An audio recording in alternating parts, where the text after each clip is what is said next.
Hello and welcome to a new episode of the Cradle News Roundup, your one-stop shop for all news West Asia. My name is Esteban Carrillo. I am the head of news for the Cradle, and as usual, I'm joined by my colleagues, content creator and writer for the Cradle, Karim Shami, and columnist and editor for the Cradle, Sharmin Narwani. And before we start, I just want to ask you to please like, to share, to subscribe to our channel, to follow us on our social media platforms, and to please check out our Patreon page where you can become a supporter of the work that we do here at the Cradle.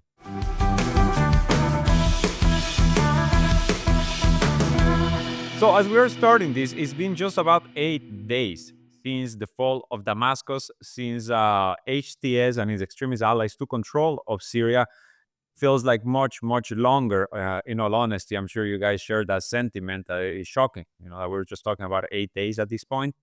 And just before we started this recording, former President Bashar al-Assad issued his first statement about the situation, about what happened that fateful weekend in Syria. He says he stayed in Damascus. He was still in Syria up until the early hours of Sunday morning. This is around the time when the extremist factions were pouring into Damascus, taking control of everything. He says he had withdrawn with Russian help to Latakia, to the Russian base that exists there, where he says directing, right, directing the counteroffensive. And then he claims when it became apparent that the army had withdrawn from its positions, that the Russians helped him and his family leave the country. He makes other declarations that I'm sure you guys can point to.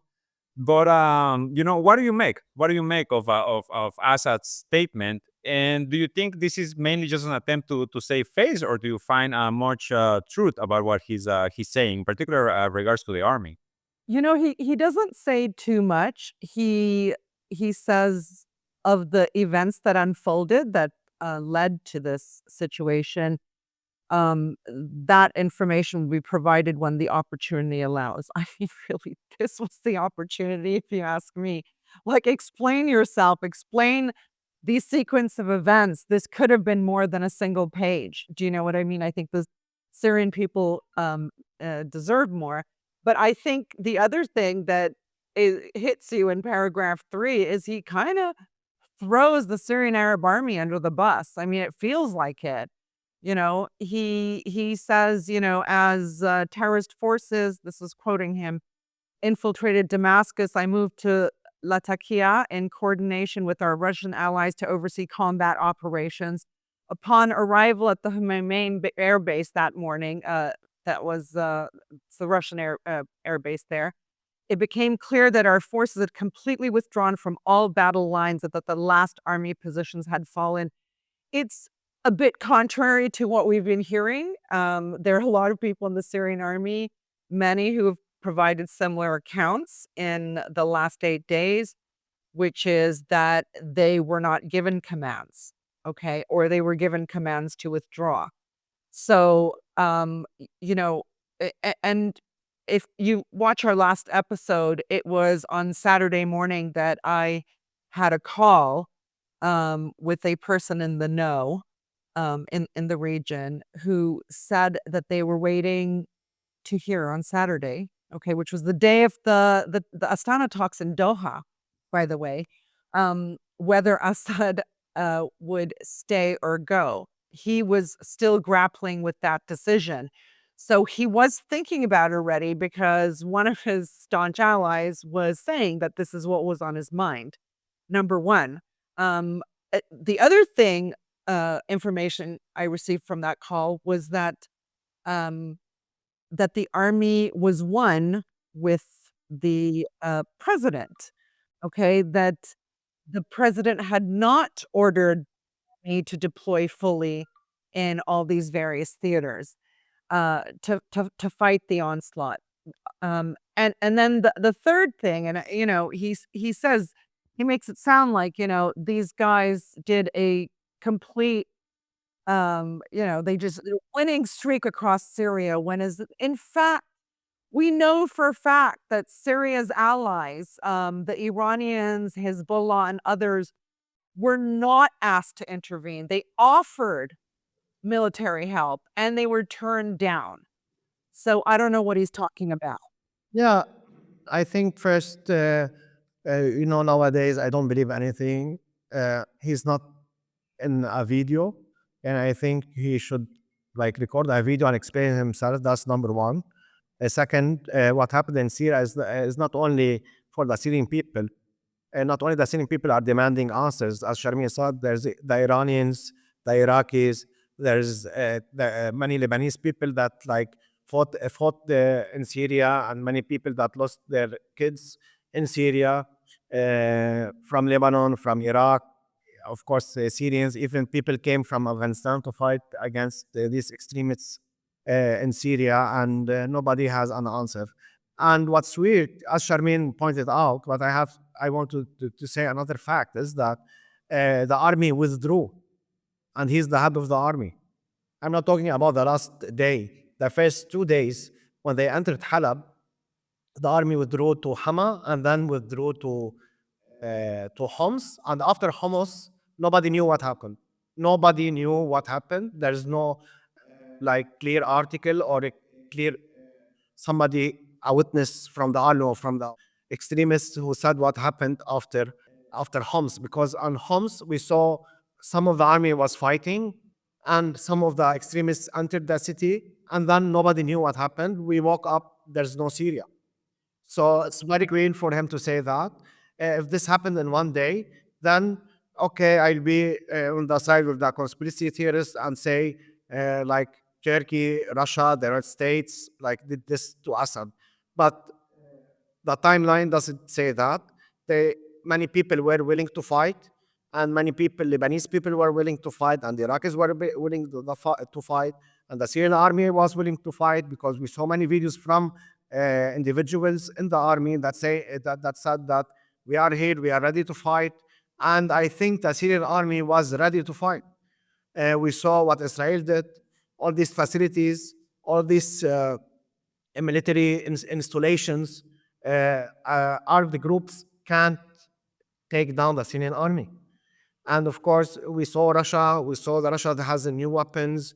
We saw the Iranians also. They should be desperate to save Assad, because in the last war, or in the current war with Israel, they didn't perform well. And everybody said from the day one, from 8 October, that if Gaza falls, then they will go after Hezbollah, then they will go after Syria, then after Iraq, then after Iran. So Iran already lost its first line of defense, as we say. And so I think it's weird that he should explain in a video, and the timeline, if we compare the timeline of what happened with his statement, it doesn't line up.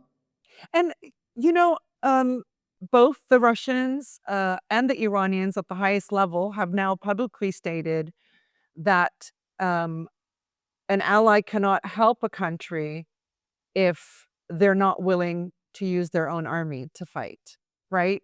So I think what we've been hearing the last 8 days is, or at least what the Cradle's been reporting the last 8 days, is probably more realistic than what the statement claims. And I'm really sorry to hear what sounds like a bunch of excuses, because Syrians everywhere are so angry at the way he left the country. And that's probably why he came up with a statement now.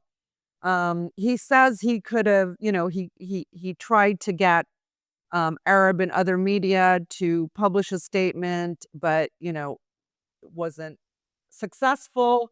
He could have given it to the Cradle. Nobody will say no for such a statement. Nobody would say no, exactly. In his second paragraph, he actually says that this does not replace a detailed account of the events that unfolded, which will be provided when the opportunity allows. What a better opportunity than now? He's already in Moscow. He's safe. People are asking questions. I don't understand. I think what Karim is saying is completely correct, because this didn't happen overnight. This was a 10-day shock offensive that saw the army constantly withdraw, constantly retreat. And even, the Syrian soldiers who had to lay down their arms and, wear civilian clothing, that maybe some of them were going to Iraq, some of them were going to Lebanon. When they were getting interviewed, they were saying, we got the order to not engage. And we barely saw any battles between the Syrian army and the terrorists from that were coming from Idlib.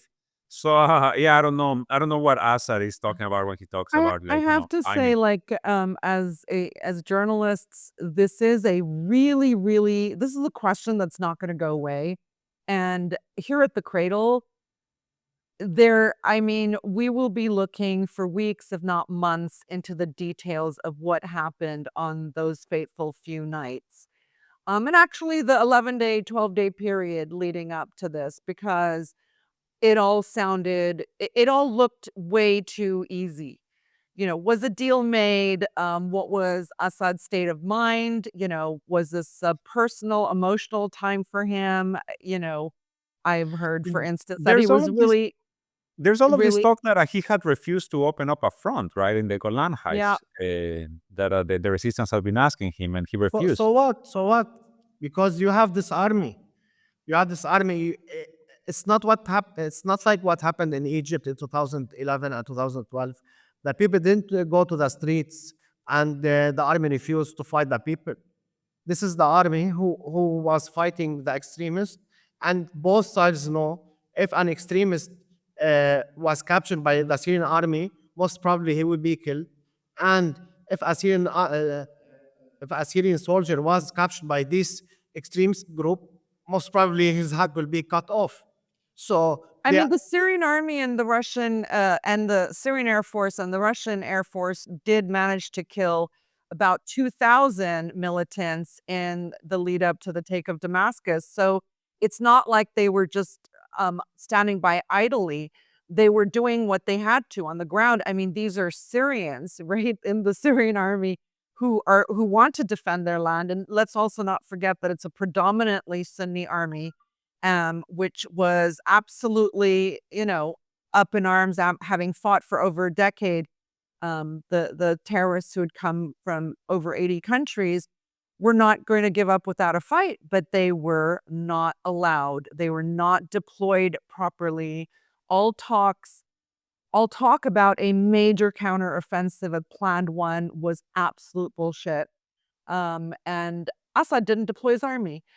Now what's interesting, and we will talk, by the way, for our Patreon members, we will do an extra segment today on Abu Muhammad al-Julani and how this guy is sitting pretty at the top, making decisions. One of the very interesting tidbits that came out today was Julani being quoted saying that there will no longer be a mandatory service in the Syrian army, which suggests that he doesn't want regular Syrians armed and trained, okay, for the foreseeable future. Because there was another, and I don't remember where I saw this, but there was another a news brief that came up today saying that the armed factions, the 37 or so armed factions, were looking to integrate and create a new Ministry of Defense in Syria. So that means the only people armed and fighting on behalf of the Syrian state will be really, tens of thousands of militants, right? Extremists, many of them, with differing views on things. They will be the only ones armed in Syria. Everybody else has to put down arms. That is also a requirement of the new regime. And now regular Syrians will not be trained and will not be expected to fight on behalf of Syria.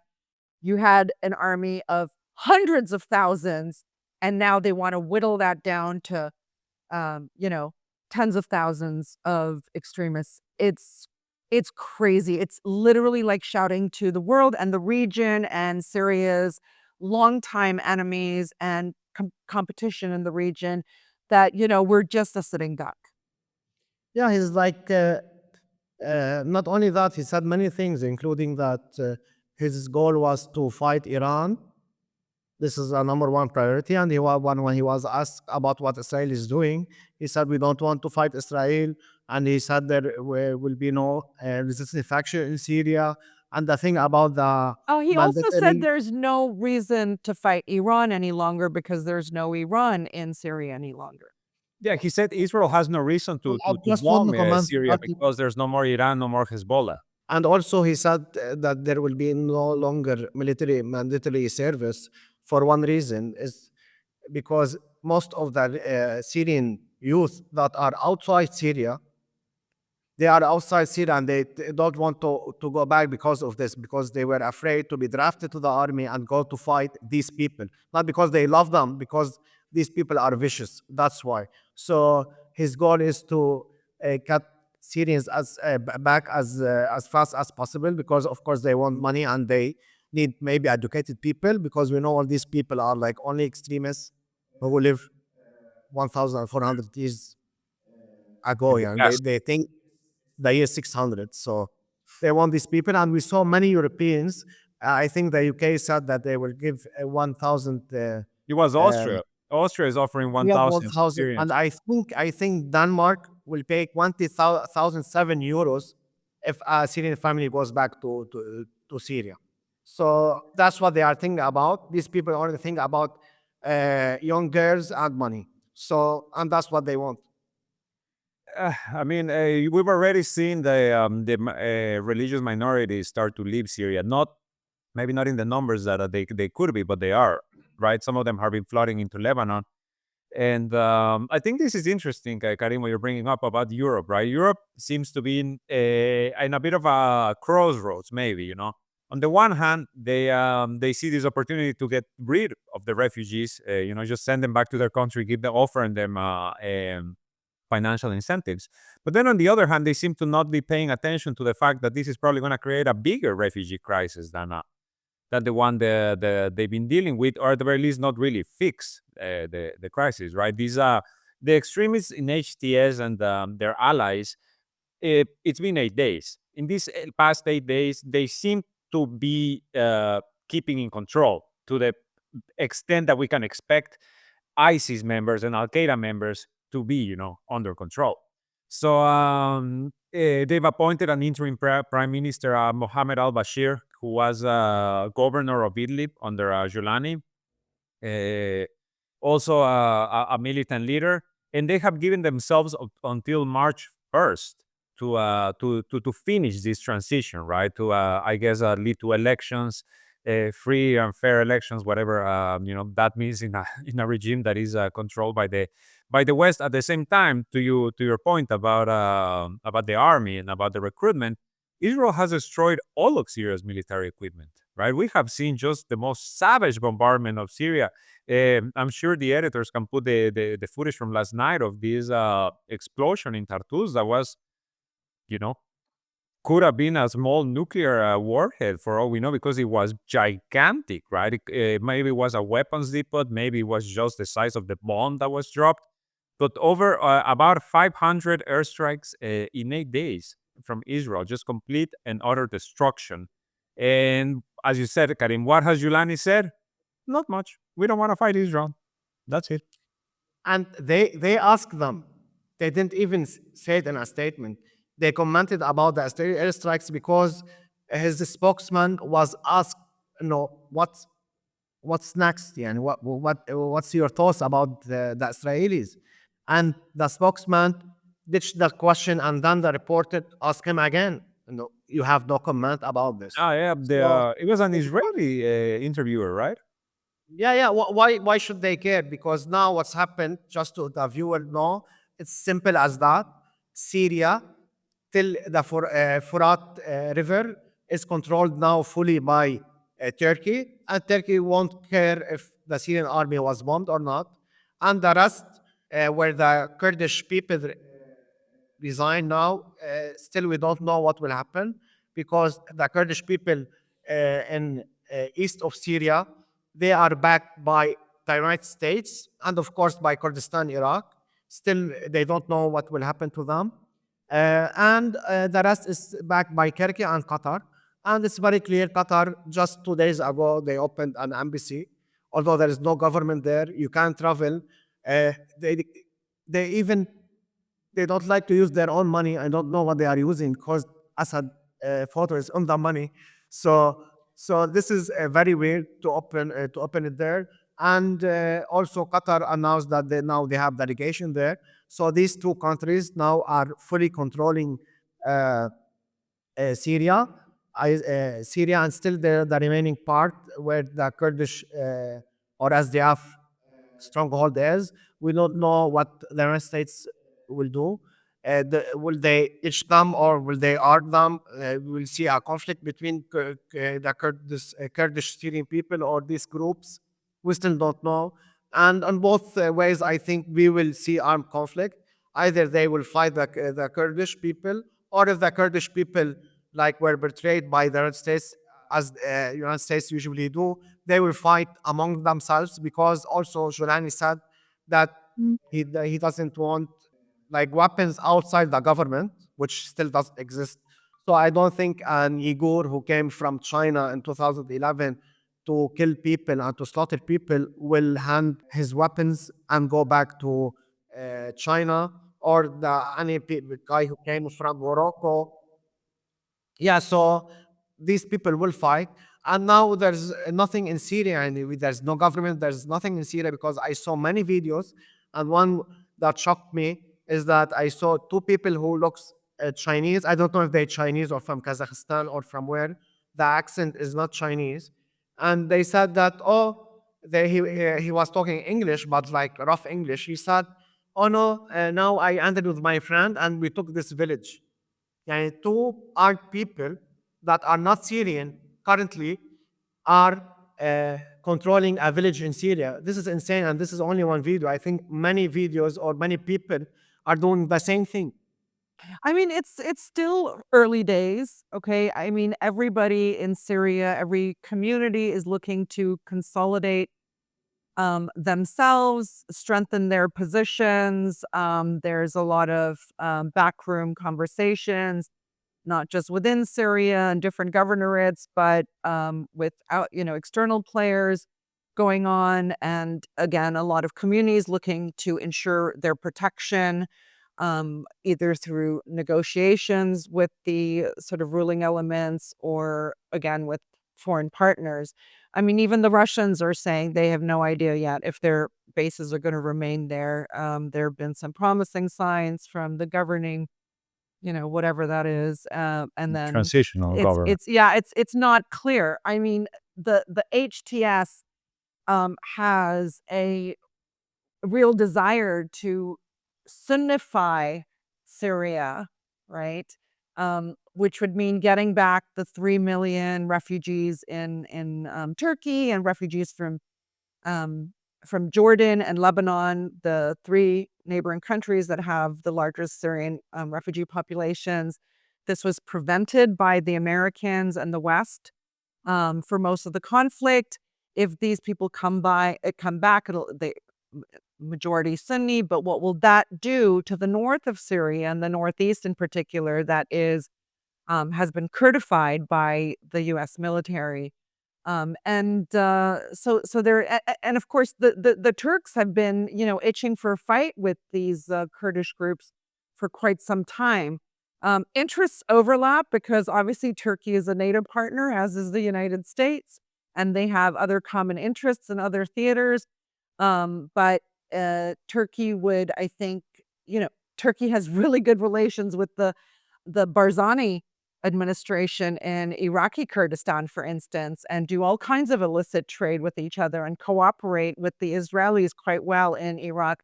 So who knows what will emerge in the northeast of Syria, maybe some kind of compromise.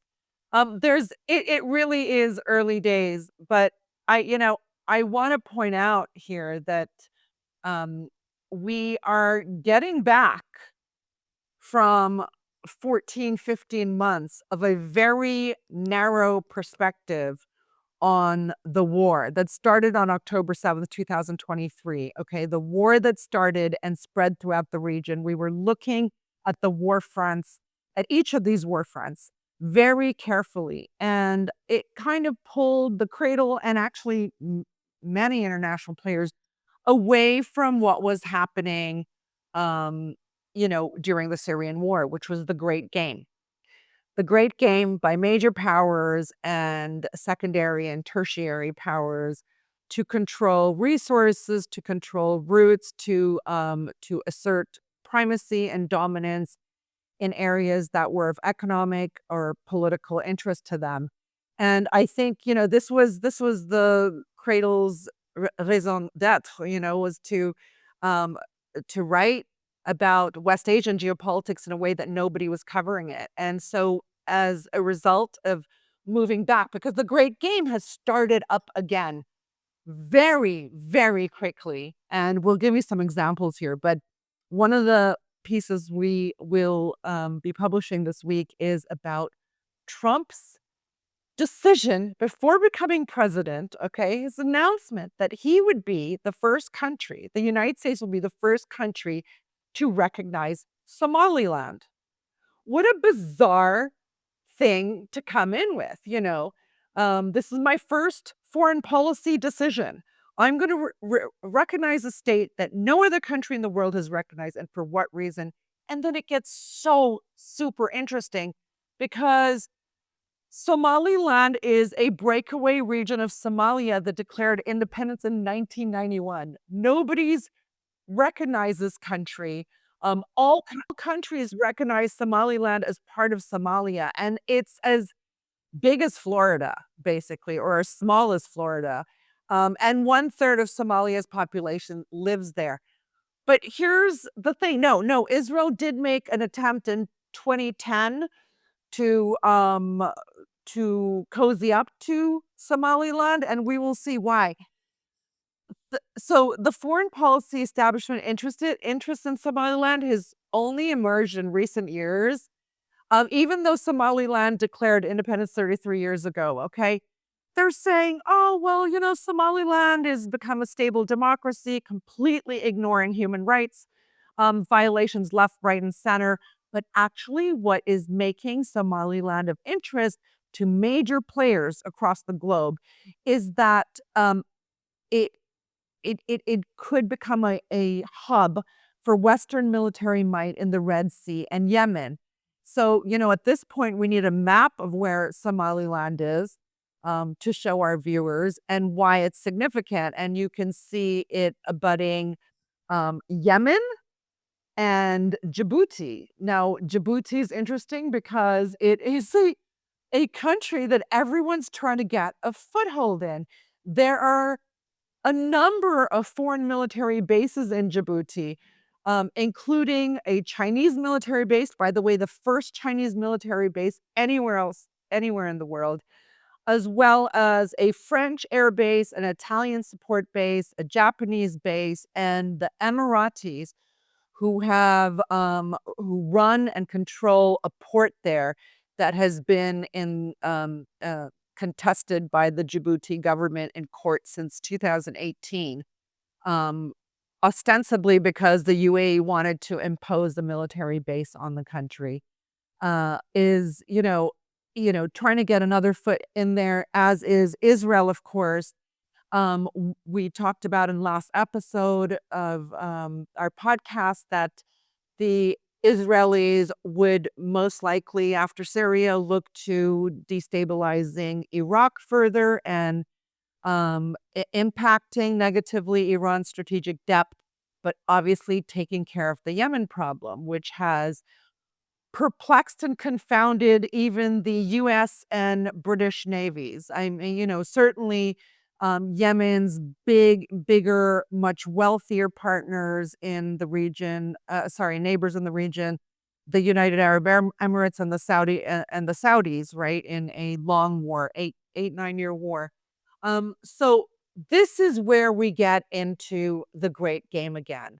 Now everyone's rushing to establish a foothold. And let's not ignore the fact that high on the list of geopolitical competition for gaining control of resources and routes, okay? And routes is the major thing that we at the Cradle have been reporting on, right? So waterway routes, land routes, railway routes, that we've been reporting the Cradle since our inception 3.5 years ago.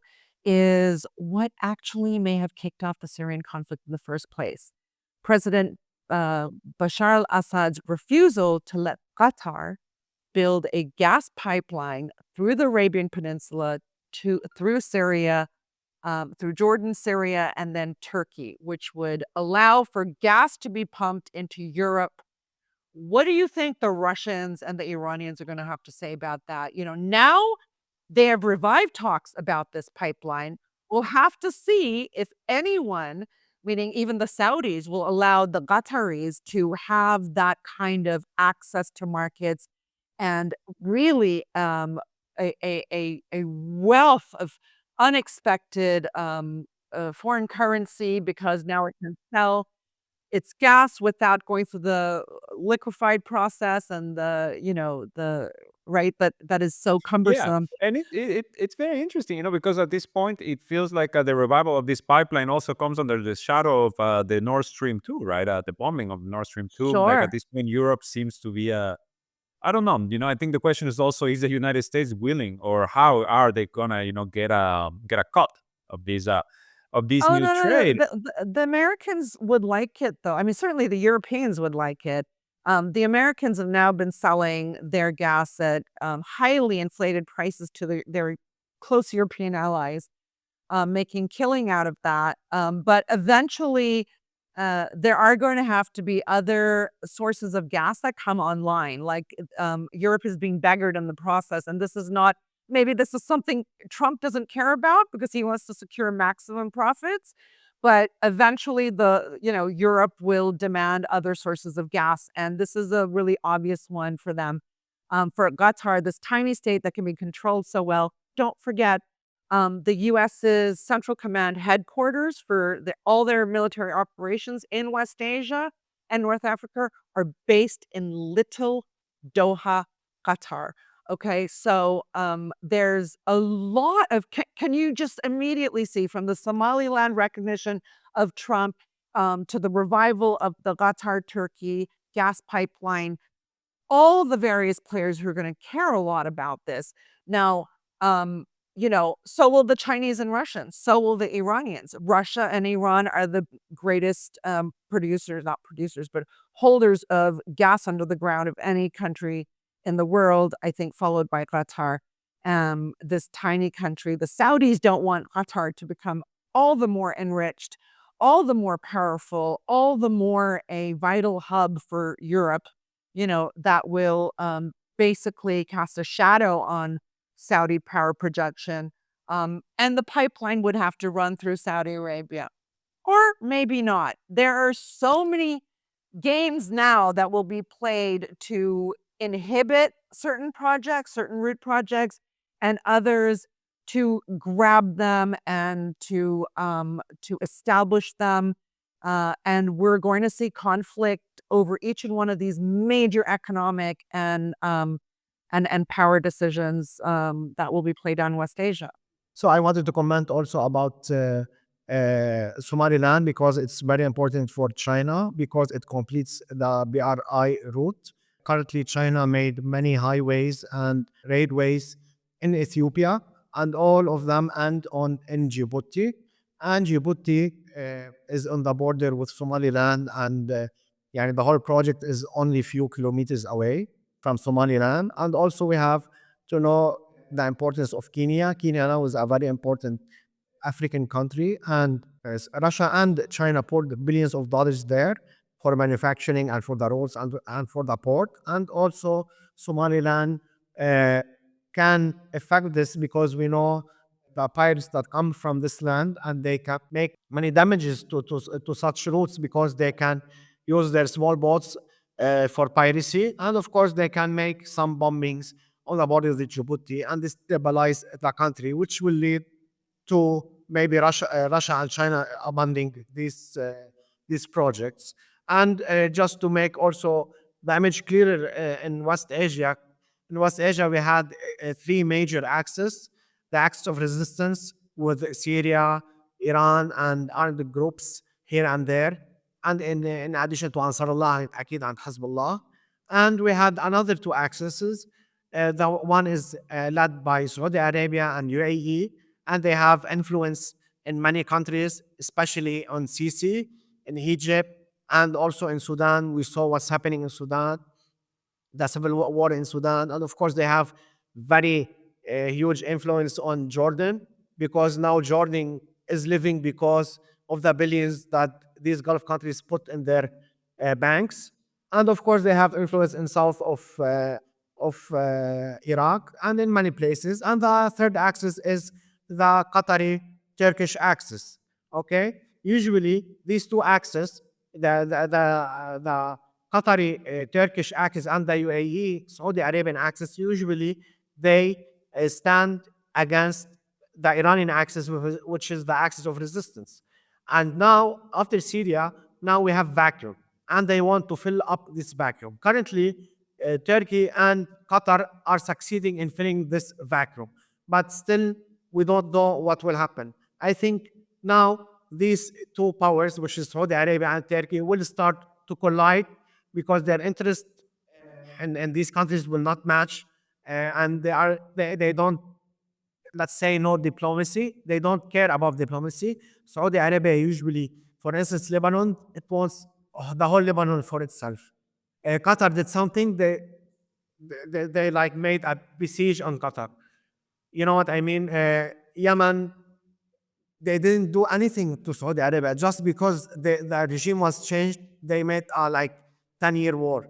So I think these two axes will collide, and both are like with the United States, which is very weird. So that's why I wanted to make it more clear when we talked about Syria, and still we don't know what will happen to the Kurdish side in Syria. But let's be clear. There's no question that Trump's bizarre discussion about Somaliland, which I know he can't point out on a map, is entirely due to an Israeli interest that has been pushed among his donors and his, close ideologically Zionist cabinet members, etc. Because I can assure you that Israel will be the second country to recognize Somaliland after the United States. It does, however, get even more complex for the United States. I mean, this is how much its policy is determined by Israel on anything, domestic policy, foreign policy, you name it, okay? Because in doing so, Trump will put the U.S. at odds with two close U.S. allies in West Asia, North Africa, the Turkey and Egypt, okay? Egypt and Somalia have become close allies due to a shared animosity they have against Ethiopia for its construction of the Renaissance Dam, which is one of the biggest dams in the world and has meant less water for the Nile in Egypt, okay? They have signed many agreements and, have worked closely as, building an alliance over the last years. In just a few years ago, about 6-7 years ago, Turkey opened its largest foreign military base in Mogadishu in Somalia called Camp Turksam. It's a big training facility, and Ankara has provided $1 billion in aid to Somalia within a sort of decade, a period of about a decade. And, was given oil exploration deals in exchange. And basically, a deal between, let's say, Ethiopia and Somaliland would undermine Turkey's foothold in the region. So, Turkey and Egypt will be very much put out by Trump, any such declaration by Trump.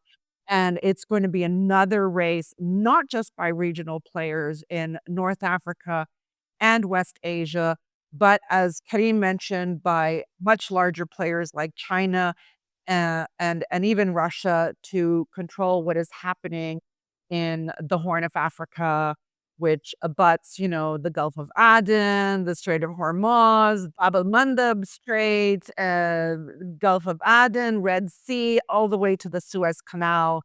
And these are highly strategic waterways, and everyone will toss their hat into this great game. So, as speaking of this great game, and speaking of Yemen, right? If Yemen has become a big question mark for Western powers, two Western naval alliances have been completely unable to deter Yemeni attacks against Israel. As a matter of fact, just as we are recording this, Yemen launched a ballistic missile targeting Tel Aviv. So they haven't really slowed down at all. I think the situation with Somaliland, it's an attempt at replicating what happened in Syria, because in Somalia you have Al Shabaab very active. Al Shabaab, the African brothers in arms to ISIS, another extremist militia. But before we wrap up for this episode, and keeping this idea of the big game in mind, the Israeli land grabs, in Syria, in the Golan Heights. We're talking about Israel deploys its troops as Damascus falls, right? Takes control of Mount Hermon, takes control of about 400 square kilometers of Syrian land. And just yesterday, Netanyahu gives a statement in which he says, we are going to, no, it was the Knesset. They voted to increase the number of settlements in the occupied Golan Heights against the international condemnation, ignoring international calls to remove their troops from Syria.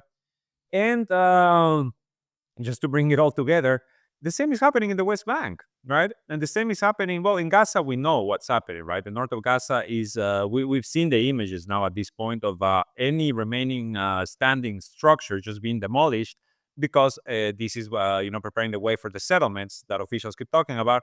In the West Bank, we are seeing very heavy raids of Jenin by the Palestinian Authority, by Palestinian Authority forces working in cooperation with the Israeli army. Israel's Palestinian dogs are at it again. They are being unleashed on Jenin.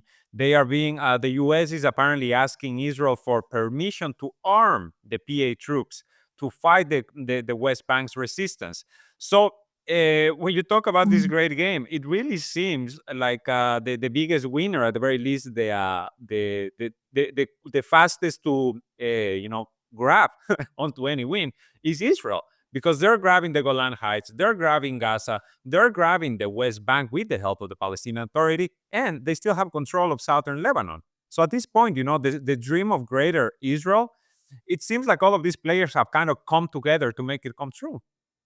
Okay, this might be true, but it's a very sort of surface reaction everyone is having to Israel's opportunism. I mean, like we said in the last episode, Karim and I could have walked into the Golan Heights, or Syrian Golan, and to Mount Hermon last week, just as anyone else. Just FYI, we have a Cradle correspondent who headed into Syria um, just a few days ago. Crossed the border, no passport checks, usually needs a visa. Nobody cared. There were a few young guys with AK-47 standing around, waved them through, nothing. So, right now, Israel just took advantage of an opportunity. Had Iran done that, or the Iraqis done that, right? The tens of thousands of Iraqi troops that were amassed, along that border, there would have been a reaction, I can tell you. Now, the international community is not going to stand for Israel's further annexation of Syrian territory, which essentially means nothing because it's protected. Israel's constantly protected by a U.S. veto, right? But we have an article out today, so check that out on our homepage at the Cradle. And it is about how, Israel is either trying to consolidate territorial gains that it's desired, its ideological wing, expansionist Zionist wing has desired for centuries, okay? Or so Israel lost Mount Hermon about 51 years ago in another conflict, and now it gets to go up there, and you had rabbis walking in there doing their blessings for this gain.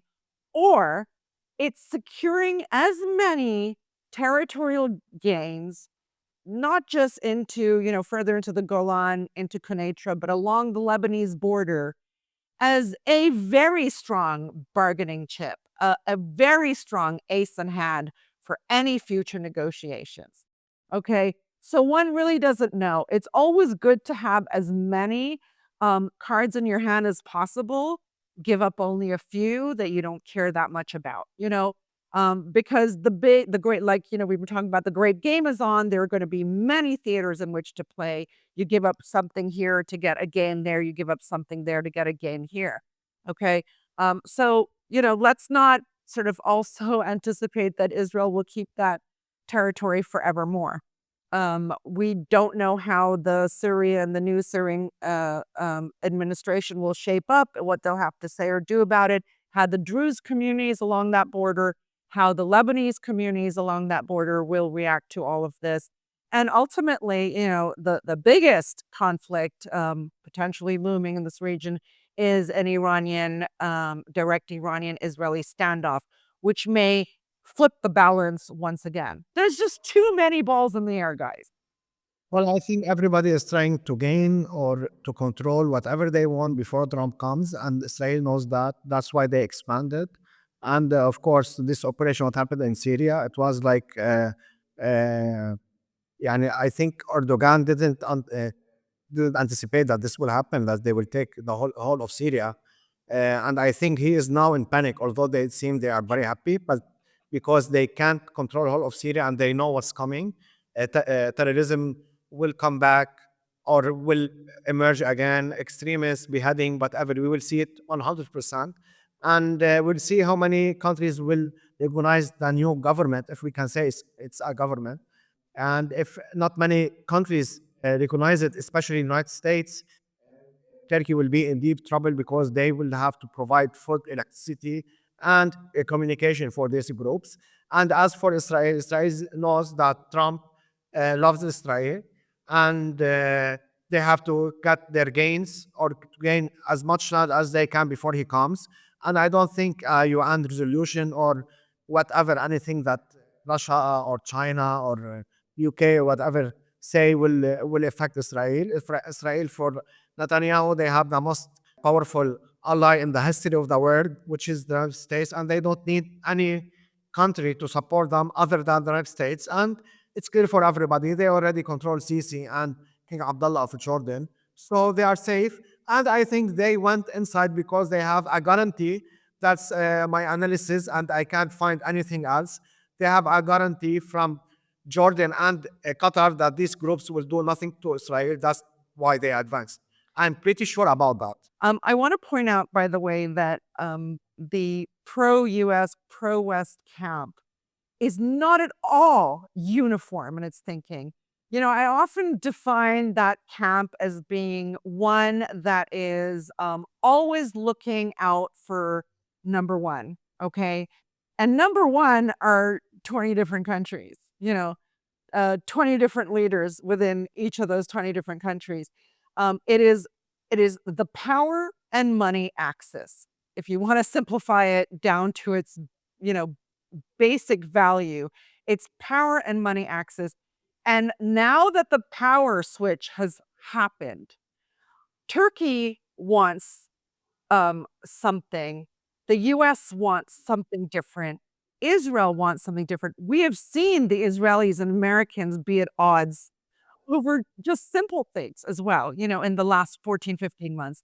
Certainly the Turks and the Israelis, certainly the Americans and the Turks, certainly the Turks and the Emiratis, even the Emiratis and the Saudis and the Qataris, and the list goes on. That is not a unified camp in the way the other axis is in the region. So expect with their victory to come a whole lot of infighting and a whole lot of power competition, which the other side, which still retains strategic thinking and efficiency, will now take advantage of. Because one thing they've learned in the last 14, 15 months is they failed to take advantage of opportunities. And I suspect in the upcoming future, they will be much quicker to take advantages of openings and opportunities. This is a free-for-all period. Yes. Nothing is settled. Nobody's victorious. There's 1,000 little games to be played. That's not even taking into account the So great what I things. wanted to mention, just because this is something, and I apologize maybe to our viewers because we are kind of going a bit all over the place with topics. Yeah. But as you're saying, Charmaine, this is the great game at this point. So is that all of these fronts are active at the same time. And I want to go back just for a bit to the northeast of Syria, where I think is the clearest example yet of exactly this type of confrontations. Because in the northeast of Syria, it's the U.S.-backed Kurds who are in control. They're in control of Syria's largest oil fields and their largest wheat producing fields. And for the past week, for And the not past, just to group prices. I'm going there. This is exactly where I'm going.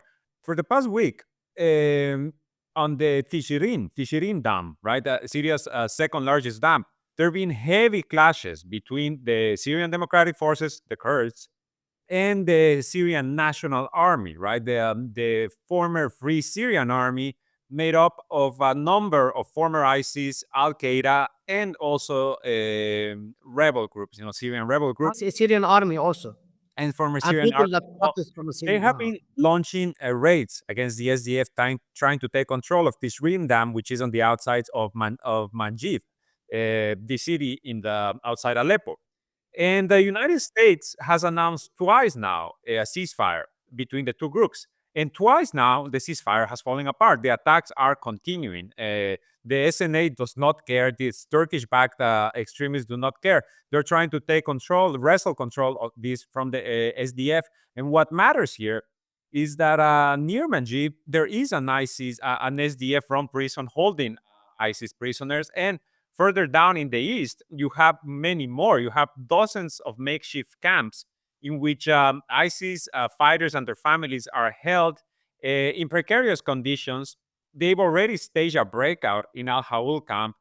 Last year, ISIS staged a breakout in Weran prison, in which dozens or hundreds fighters were released before the SDF released these more fighters themselves. So what it looks like is like the SNA is essentially trying to make its way to the ISIS prisons to liberate their brothers in arms. And then, you And already they will have a become the problem in new Syria. Syrian army, right? They will become the new Syrian army because nobody else is Armed, allowed to armed by, fight. armed by NATO, armed by the West, brought to you by Lockheed Martin. ISIS 2.0, the caliphate, the Islamic Caliphate of Syria is being born as we speak. So I think, in particular, the Northeast, because the Kurds have been, it wouldn't be the first time that they are left to burn, right, by the U.S. That the U.S. just tells them, well, good luck with that, and just split.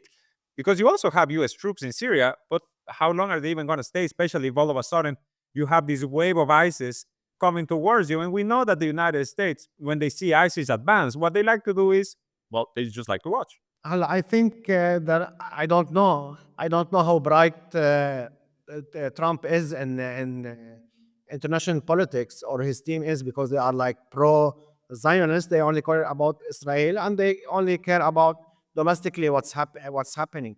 But I think if I was like a leader or decision maker in the United States, I will keep the Kurds. I will arm them more, because this is the only way how I can gain leverage over Turkey. Plus, the land where the Kurds are, there is a lot of gas and petroleum in both Syria and Iraq. So I think a Kurdish state is better for the United States than Erdogan controlling the whole north of West Asia.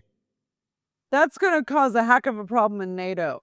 But what am I saying? Trump is coming in. Will there even be a NATO in 4 years? We'll see. We'll see. And I think with that, we can wrap it up for this week. As Charmin said, many, many balls up in the air, so many things to discuss, and we will try to stay on it as much as we can. We thank you all for joining us, and for our Patreon subscribers, please make sure to check out our page. We will have an extra segment discussing Mohammed al-Julani, the newfound kingmaker of Syria. So make sure to check that out. King of Syria.